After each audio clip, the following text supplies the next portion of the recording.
आज जैसा कि हम जानते हैं कि हर वर्ष व्यास पूर्णिमा को हम गुरु पूर्णिमा के रूप में मनाते हैं और इसी क्रम में आज हमारे विद्यालय महर्षि विद्या मंदिर में भी हमारे संस्थान का एक प्रमुख उत्सव गुरु पूर्णिमा के रूप में आयोजित किया गया। यूँ तो मुख्यालय के निर्देशानुसार विद्यालय के ही नहीं बल्कि समस्त महर्षि शिक्षा संस्थान के संचालकों को यह आदेशित किया गया था कि वे मुख्यालय में जो कार्यक्रम होगा उसका अनुसरण करें तथा उसको जब तक कार्यक्रम चल रहा हो उसे देखें और इसके पूर्व ही वे अपने विद्यालय में गुरु पूर्णिमा का आयोजन कर सकते हैं। इसी क्रम में आज हमारे विद्यालय में भी 24 जुलाई को गुरु पूर्णिमा का आयोजन किया गया। आज इस कार्यक्रम के मुख्य अतिथि विद्यालय की वरिष्ठ शिक्षिका श्रीमती द्रौपदी यादव थीं और उनके साथ ही साथ एक अन्य शिक्षिका निवेदिता बग्गी मैम थीं। कार्यक्रम की प्रमुख अतिथि के रूप में विद्यालय के प्राचार्य श्री राजशेखर कौलगी जी उपस्थित थे। सर्वप्रथम इस कार्यक्रम का संचालन गुरु पूर्णिमा के गुरु पूजन के साथ हुआ, जिसे कि विद्यालय के सिद्धि शिक्षक श्री रोहित पात्रा जी ने संपन्न कराया और इसके बाद सभी प्रमुख वक्ताओं ने, जिसमें कि मुख्य अतिथि महोदय और उसके साथ साथ उनके ही साथ में बैठी हुई श्री निवेदिता बग्गी मैम ने अपने अपने वक्तव्य विशेष रूप से इस गुरु पूर्णिमा के उपलक्ष्य पर व्यक्त किया। गुरु पूर्णिमा के उपलक्ष्य में श्रीमती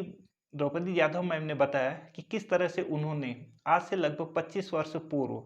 इस महर्षि विद्या मंदिर में एक शिक्षिका के रूप में अपना कार्यभार ग्रहण किया और यहाँ जो सबसे बड़ी उपलब्धि उन्हें प्राप्त हुई वह था भावातीत ध्यान, और जिसका कि सुबह शाम नियमित रूप से वह प्रतिदिन अभ्यास करती हैं और अभ्यास करने के साथ ही साथ वे इससे एक बहुत बड़ी उपलब्धि उन्हें प्राप्त हुई, जो कि उनके मन में अक्सर जो चंचलता और बेचैनी रहती थी अब वह शांत हो गई और इसके साथ साथ उन्हें बहुत अधिक शांति और स्थायित्व का अनुभव होता है। इसी के साथ साथ श्रीमती निवेदिता बग्गी मैम ने भी बताया कि आज इस गुरु पूर्णिमा के अवसर पर गुरु की कृपा अगर किसी को मिल जाए तो फिर उसे संसार का सबसे बड़ा खजाना मिल जाता है और गुरु ही एक ऐसा माध्यम है जो कि हमें ईश्वर को प्राप्त करने में एक सहायक और उसके साथ साथ मार्गदर्शक के रूप में हमारे लिए सहायक हो सकता है। गुरु की महिमा का वर्णन करते हुए श्रीमती बग्गी मैम ने बताया कि अगर सातों समुद्रों की जल को स्याही के रूप में तथा आकाश और उसके साथ साथ पृथ्वी को एक कागज के रूप में और पृथ्वी पर पाए जाने वाले समस्त वृक्षों को एक लेखनी के रूप में उपयोग किया जाए और गुरु महिमा का वर्णन किया जाए तब भी यह कम पड़ेगा। अर्थात गुरु की महिमा का वर्णन अनंत है, उसका किसी भी रूप में वर्णन नहीं किया जा सकता। इसके साथ ही साथ आज विद्यालय के ही सहायक निदेशक ने भी अपने वक्तव्यों को प्रस्तुत किया। सर्वप्रथम उन्होंने अपने वक्तव्य को परंपरा की वंदना के साथ साथ बताया और उसके साथ ही साथ उन्होंने यह भी बताया कि आज महर्षि जी का जो सबसे बड़ा सपना है भूतल पर स्वर्ग निर्माण, उसे हम सबको महर्षि जी की अनुपस्थिति में पूर्ण करना है। यद्यपि कुछ विषमताएं, कुछ अन्य मार्ग में अवरोध हमारे सामने आ सकते हैं, लेकिन महर्षि जी ने जो सबसे बड़ी उपलब्धि हमें दी है वह है भावातीत ध्यान। उसका अनुपालन करके हम इन तमाम प्रकार की विषमताओं को और आने वाले अवरोधों को दूर कर सकते हैं और उसके साथ साथ उसको प्राप्त कर सकते हैं। यहाँ पर उन्होंने जो संस्थान का जो सबसे बड़ा एक दायित्व जो सभी विद्यालय के शिक्षकों को दिया गया है और विद्यालय के अन्य सभी कर्मचारियों को दिया गया है, उसका भी स्मरण कराते हुए बताया कि हमारा आज संस्थान आपसे यह आग्रह कर रहा है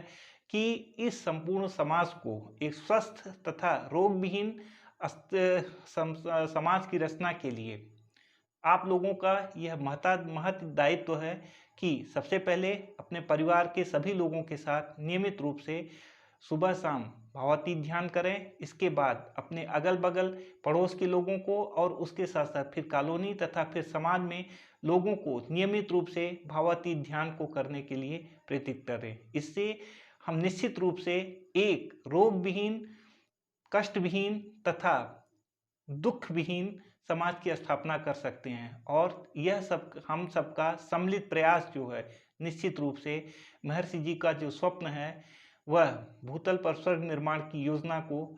क्रियान्वित करने में सफल हो सकेंगे। इन्हीं शब्दों के साथ मैं अपनी वाणी को विश्राम देता हूँ। मुझे आशा ही नहीं वरन पूर्ण विश्वास है कि यह